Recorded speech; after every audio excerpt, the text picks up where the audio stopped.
The U.S. Congress has somehow earmarked more than $90 billion to Ukraine just this year. But it's still not enough for the president of Ukraine, Zelensky. He doesn't ask the U.S. Congress for money. He demands it. Here he is over the last 3 months. Watch this. It's not even nearly enough to cover the civilian infrastructure, schools, hospitals, universities, homes of Ukrainians. I really like for the support, especially the amount of support, to stay the same, and to have this joint support from the US society and above all US taxpayers, because at the end of the day, this is not the money of the government, but the money of the people. Do you know that guy? Who is that guy? He's some Ukrainian corrupt strongman, really? And he's demanding money from us? The gall of that guy. Where does he get off? I want to talk about how now that the election's over, the Republicans are looking to fuck Ukraine. I think the American people and the taxpayers of this country deserve to know why the Biden administration and this Congress is so interested in funding the protection of Ukraine's border and not the protection of our border.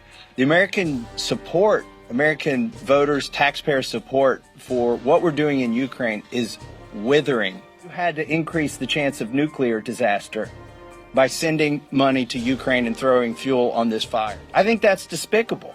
Our priorities are all out of whack, and it's high time to stop sending any more money. Don't send another penny to Ukraine.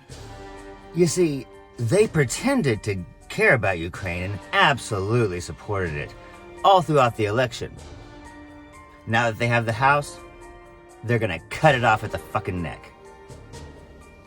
The days of endless cash and military materiel to Ukraine are numbered. I will not vote for one more dollar to Ukraine. I will not vote for one more piece of materiel to Ukraine.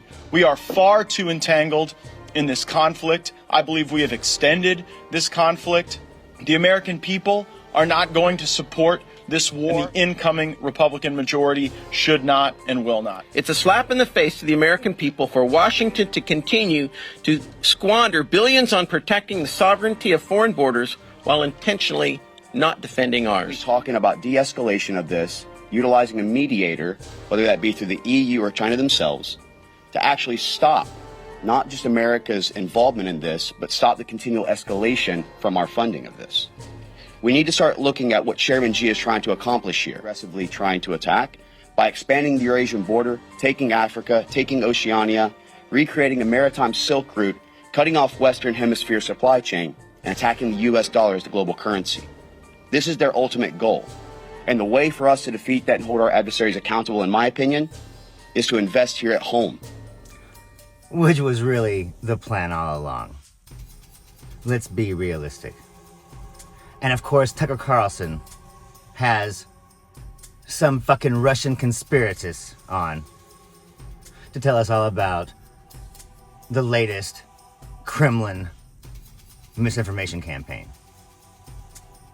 Look, Zelensky was brought to power by an oligarch named Ihor Kolomoisky, which he recently went after and targeted for persecution in Ukraine. So that tells me something, that Zelensky now has a bigger and more important and more powerful and more rich benefactor, and that being the Biden administration, the World Economic Forum, and the cabal that's pushing all this agenda on the United States. So Zelensky is not working for the people of Ukraine. They're suffering massively. Zelensky came from a damn television show.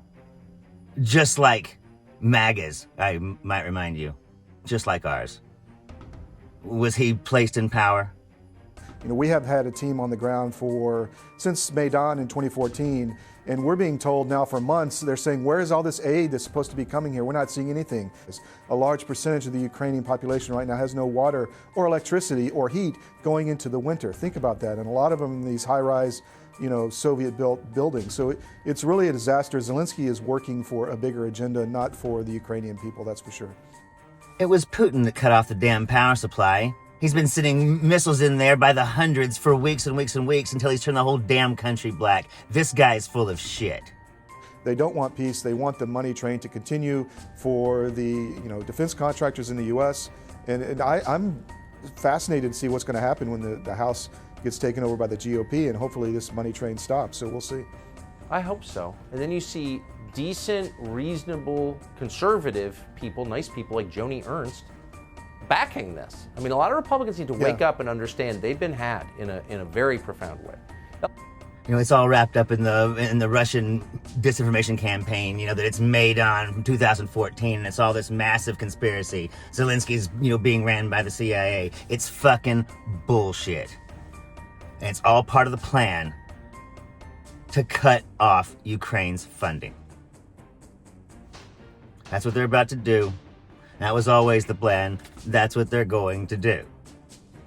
It is imperative that we pass the debt ceiling and we pass Ukraine funding before the new Congress takes over, because these fuckers are going to kill it.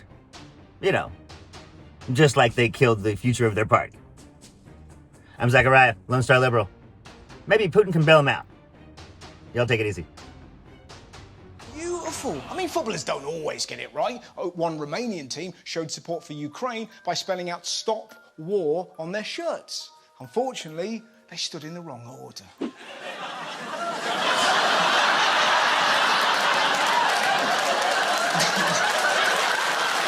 meant so much good. No.